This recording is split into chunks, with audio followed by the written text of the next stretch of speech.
baga jalabultii waggaa haaree yookaan amata haaree fi akkasuma sa'a haaree guyyaa haareen isin geessiniin jecha bakki itti argamnu magaalaa Ciroo. Bara haaree keenya maskaramtaa kana dhufe laalla maskaramtaa kana duraan barumsa nana gaajeetumaan hiraaraa oola amma guddadee biifuu dhageetiin seena. Akkami gartee bara haaraa fi sa'a haaraa fi guyyaa haaraa akkami barana qaraatiitti deebita? Xiyyeeffannoon keenya bara haaree baga rabbiin nagaa nuuf fide maskaramtaa akka onni beeynuun qattitaa gara mana barumsaa deemu. Maskaram lama mana barumsaa. Kara mana barumsaa ce'u jechuudha. Bikka dhaaberraa namuu itti deebi'ee akka fixu.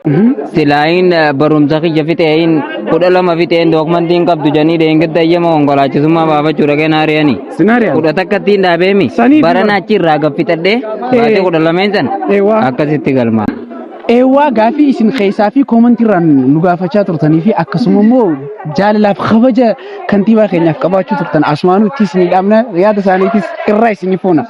Egaa kabajamoo jaalalaaf kabajaa isiniif qaban akkasuma waan hawaasaaf hojjettan akka malee tololtummaa keessan hundarraa gammadanii keessaan nutti himaa jiran galata akkamii dhaamtaniif? Tole jiraattonni bulchiinsa magaalaa Ciroo cuftii akkasumas jaalattoonni biyya keessaa fi biyya alaa jirtan irratti yaadni uummataa baay'ee gaariidha jettanii waan dheengadda hojjetaniif fiidbaakii uummataa fudhattanii gara kiyya dhufuu keessaniif baay'ee galatoomaa ulfaadha jechuun barbaada. Hojiin ammaan tana hojjenne gana jalqabbiidha waan ta'eef jecha hojiiwwan gurguddaa hojii tola ooltummaatis haa ta'u hojiiwwan magaala keenya keessatti hojjechaa jiran hojiin tola ooltummaa jaalattoonni magaalaa Ciroo akkasumas jaalattoonni magaalaa Ciroo biyya keessaa fi biyya alaa jiran akkasumas jiraattonni godina Harargee lixaa cufti magaalli Ciroo magaala guddittii godina isaaniitti waan ta'eef jecha hojii as keessatti hojjetaa jiran baay'ee itti gammadaniirani.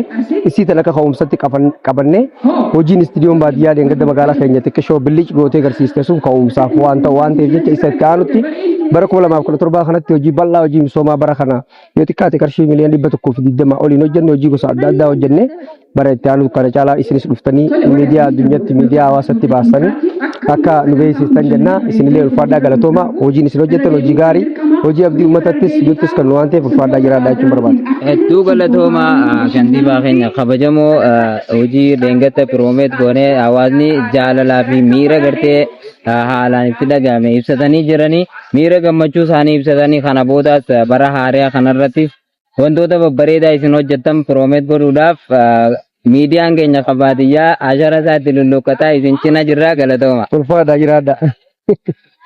Magaalli Ciroo magaala saffisaan guddachaa jirtu akkasuma diinagdee fi misoomaanis guddachaa jirtudha.